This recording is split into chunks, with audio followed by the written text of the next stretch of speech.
In the 18th century, as Great Britain was ramping up manufacturing, it discovered an endless supply of cheap energy, something that burned better than trees: coal. And this discovery was a game changer. It kicked off the Industrial Revolution, a new age in the story of civilization. But only a handful of countries in the West reaped the benefits. They used fossil fuels and they developed their economies. They also emitted a lot of greenhouse gases. Over the decades, these gases changed our climate. The rest of the world started using the fuels too, and climate change became bigger, life-threatening. Now the world needs to clean up, but the responsibility for the cleanup is not being evenly shared. The blame is largely being put on the developing world, as Western countries, which are historically, morally, politically, and perhaps even financially responsible for climate change, now paint themselves as green. Hello and welcome to Gravitas Plus. I'm Palki Sharma Upadhyay. Climate change is real, and so is climate colonialism. What does that mean? What is climate colonialism? Industrialized nations grew at the ecological expense of developing countries. They became rich. Then they very smartly deindustrialized and exported their carbon emissions. And then they created a system that absolves them of all responsibilities and whitewashes their historical role in climate change. Our argument today is very simple. Everyone must do their bit to fight climate change, but the developed world did more damage, so they should pay up and not preach. Let me give you some figures. Since the Industrial Revolution, the developed countries have been responsible for most of the world's carbon dioxide emissions. The US accounts for 25% of the world's historical emissions, the European Union 22%, China 13%. Compare this to India, Africa and South America, barely 3%. Do you see the gap? Let's also compare the present with the past. Today, the UK is responsible for 1% of the world's emissions, but if you take into account Britain's historical responsibility, the figure rises to 5%. Same with Germany. It produces 2% of the world's emissions, but at its past record, and Germany accounts for 6%. What does this tell you? It's the West that has emitted the lion's share of greenhouse gases, and now it is blaming the developing world for climate change. Some countries became rich by driving the world to climate change, and now they've left poor countries to face the consequences and take the blame. In the name of globalization, developed countries outsourced manufacturing and factories. They shifted most of the dirty business overseas. This trend started in the early 2000s. It's called emission transfers. It grew at a stunning pace, nearly 11% every year. Several factories making steel, computers, electronics, apparel and furniture shut down in the West and opened up in Asia. They got their goods, we got their pollution. That's why we say emission transfers. Today, these same countries preach us on climate action, and we willfully take their advice. Now, you may be wondering, how did they get away with all of this? Like they always do, with money. The giant companies and corporates behind these emission transfers hijacked the very concept of climate change. They funded think tanks to pour doubt on global warming. They paid retired scientists to pour scorn on climate science. And they sponsored politicians, especially in the US Congress, to block all international attempts to curtail greenhouse gas emissions. Even today, when it comes to declaring their climate targets, some countries do not count their outsourced emissions. What's that? What is an outsourced emission? Let me explain with an example.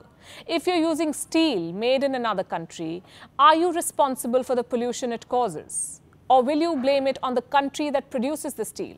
Effectively, you have outsourced the emission and the blame. Now look very carefully at this graphic. It tells you how much carbon dioxide the United States is emitting through imported goods versus how much it is emitting through domestic production. The consumption-based emissions are way higher than production-based emissions. There's a difference of at least 8%. Compare this to India. The story is the opposite. India's consumption-based emissions are considerably lower than what is being produced. So simply put, the West is polluting more than it acknowledges, and developing nations are bearing the burden.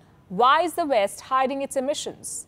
Because they lead to hefty bills. So they pollute, they lie, and they preach. And why are we discussing this today? Because later this month, world powers will discuss it. On the 22nd of April, at least 40 world leaders will join a virtual meeting to discuss climate change. Their host will be US President Joe Biden. Why are they meeting? Because Washington wants to urge world leaders to update their respective targets under the Paris Agreement. America wants other countries to spell out how they will curb climate change. Well, what will America itself do? Here is Biden's plan: produce electricity that is pollution-free, manufacture zero-emission vehicles, and halt all new leases for oil and natural gas production. The goal is to switch completely to clean electricity by 2035 and to net zero emissions by 2050. This is the US plan, and it expects most of the world to follow suit. What about India? Well, John Kerry, America's climate czar, visited New Delhi recently, and he said the United States is not looking to get India to immediately make the net zero pledge. Then we come to the European Union. It has pledged to cut net greenhouse gas emissions by at least 55% by 2030. Britain has gone even further, vowing a 68% cut. We must applaud their targets. We must also take them with a pinch of salt and hope that they will not be reversed by a future administration. I say this because it has happened before. You might remember this president. He pulled America out of the Paris Agreement. What's the guarantee that it will not happen again? And where will that leave the countries which are using American investments to achieve their goals? These are not the only challenges, by the way. You can't set the same deadline and same targets for every country. Every society needs its own time to adapt. Some might take decades. And this is where economies are still closely tied to the fossil fuel industry. Expecting them to change overnight without financial incentives is a self-defeating strategy. Then we have the pandemic. It has hit all economies in the world. Some countries are bracing for more lockdowns. So just setting lofty climate targets is not going to work if we don't have the financial bandwidth to back them. And finally, America may be trying to reshape the world in its image, but the political debate on climate change is fundamentally about action. How does the land of the free compare with other nations when it comes to performance? According to a performance index published by Statista, Sweden, the United Kingdom, Denmark, Morocco and Norway are the top 5 countries that have acted against climate change. India is not far behind. It's on the 7th spot, way ahead of France and the United States, the so-called leaders of climate action. Again, I have some figures for you. Do you know where the most number of climate change deniers live? A survey was carried out in July 2020 and America was on the 2nd spot. 19% of Americans thought that climate change was not real, or at least humans were not responsible for it. And 5% of Americans even said that climate change was not even happening.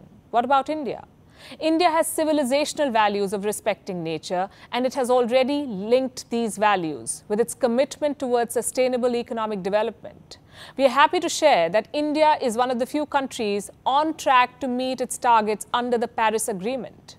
And these are targets set for 2030. India pledged to cut emissions by 33 to 35%. It has already achieved 21% of this target. India promised to ramp up non-fossil fuel electricity capacity to 40%. It is just 2% short of this target. Since 2015, the number of people working in the renewable energy sector in India has increased 5-fold.